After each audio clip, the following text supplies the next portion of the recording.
continuez votre étude, mettez un box. Sinon, c'est comme on vient de dire là, si moi je suis dans votre quartier, peut-être que je serai plus rapide à aller mettre le box. Hein? Alors que vous êtes chez vous à la maison, vous êtes en train de faire dans l'informel. Vous ne voulez pas qu'on vous voit.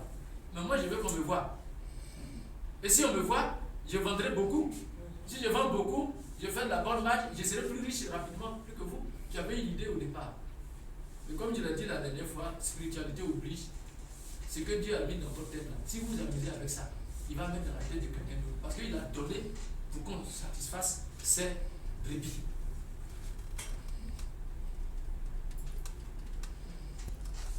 Rubrique suivante. La concurrence. Alors, vous savez comment on appelle la concurrence? C'est le venin des affaires. Le venin des affaires. Vous vous amusez avec la concurrence, vous disparaissez un mois après votre implantation. Alors, comment ça se passe? Vous allez dans un quartier, vous voulez vous implanter, et puis, on est en décembre. Vous voyez, on est en décembre. Vous venez vous implanter sans avoir fait une étude dans votre environnement immédiat. Vous avez mis tous les fonds, tout, et puis vous dites que vous allez démarrer le 24 décembre. Mais vos concurrents qui sont là, avant que vous n'arriviez, et ils vous observent, ils ne disent rien. La remarque que vous allez faire, le 23, du 20 au 24, on repeint tous les maquis qui sont là. Vous êtes nouveau, non? Mais vous êtes tous maintenant nouveaux. Vous êtes tout le monde à repeindre. Mais eux, ils ont déjà l'expérience du fonds commercial. Ils ont l'expérience de la clientèle. Vous arrivez nouvellement. Mais ils vont vous détourner tout. Et puis, quand la fête est passée, vous fermez les portes. Parce que vous ne saviez même pas que ces concurrents étaient là. Et ils vont envoyer des gens aller manger chez vous à l'ouverture pour voir les mets que vous allez proposer. Et puis le 24, ces mêmes mets se retrouvent dans leur maquis. C'est fini pour vous. Donc, la concurrence, c'est quelque chose qui est important, qu'il faut prendre en compte dans son étude de marché. Ne négligez pas la concurrence. D'ailleurs, quand vous venez, ils vont chercher déjà à vous faire disparaître pour ne pas que vous encombrez leur environnement. Les sociétés de télécommunications dont je vous ai parlé, elles ont disparu.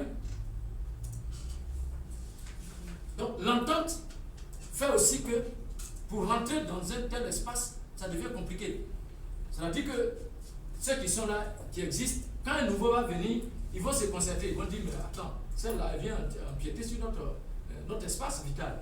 Qu'est-ce qu'on peut faire pour qu'il plie le bagage rapidement? Ils vont s'entendre, ils vont dire, bon, vous, ce que vous allez faire cette spécialité.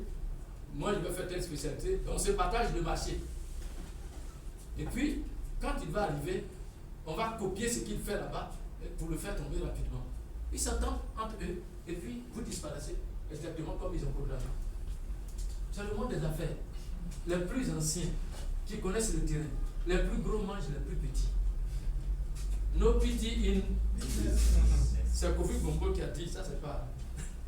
Et nous tous on le sait. No pity in business. Ensuite, c'est seulement maintenant qu'on parle de moyens. Quand vous avez vu au début, le samedi dernier, la motivation, le créneau, et puis maintenant les moyens.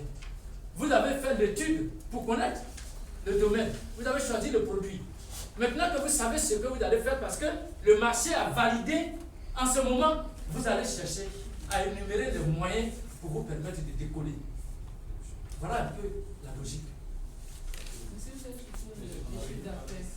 Voilà, j'ai demandé de m'interpeller sur ça. Alors, le chiffre d'affaires, c'est quoi?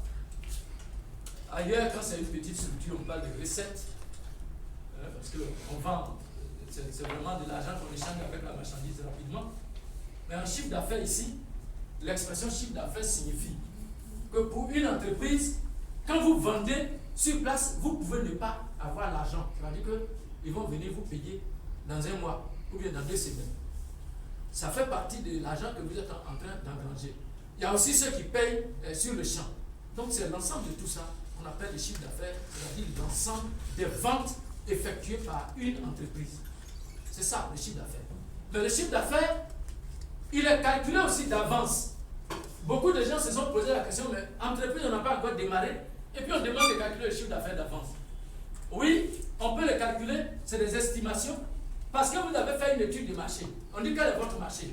Vous avez dénombré les clients possibles, ce qu'on appelle les clients, la clientèle potentielle.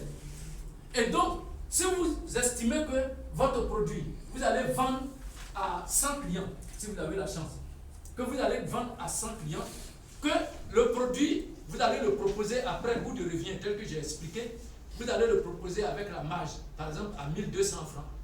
Vous n'avez qu'à multiplier 1200 francs par les 100 clients projetés. C'est ça le chiffre d'affaires. Prévisionnel. Prévisionnel. La réalité, c'est ce que vous allez faire sur le terrain et vous rapprocher. Ça vous permet de dégager les écarts types et puis vous essayez de comprendre. Et comme on n'a pas l'habitude de faire l'analyse, les blancs, on nous demande de faire l'analyse de cette différence. Pourquoi j'ai projeté 200 millions et puis je me suis retrouvé à 150 millions? Ou bien pourquoi j'ai projeté, alors ce que nous on fait, on va faire l'effort de chercher à comprendre pourquoi on n'a pas atteint les 200 millions. Mais si on a fait 250 millions, on ne va même pas chercher à comprendre comment on a engrangé les 50 millions supplémentaires. Parce que pour nous c'est positif, on a gagné, on a gagné. Non. Mais il faut connaître ce qui a provoqué ce bond de 50 millions pour peut-être augmenter encore demain. Chaque décembre, on est en train de le faire. Vous, dans l'administration, il y a les conférences budgétaires pour vous permettre de faire des choses. Mais nous, en entreprise, on fait notre chiffre d'affaires prévisionnel. Moi, j'ai déjà projeté pour 2021. Et quand tu projettes, tu nourris ça dedans. C'est en fonction de ça que tu tournes. Même si tu es en train de prier, c'est ça qui est ton objectif. Et puis, spirituellement, tout le matin, quand tu te lèves, tu dis merci à Dieu. Parce que pour toi, c'est déjà fait. Ce que tu as projeté là, pour toi, c'est déjà fait.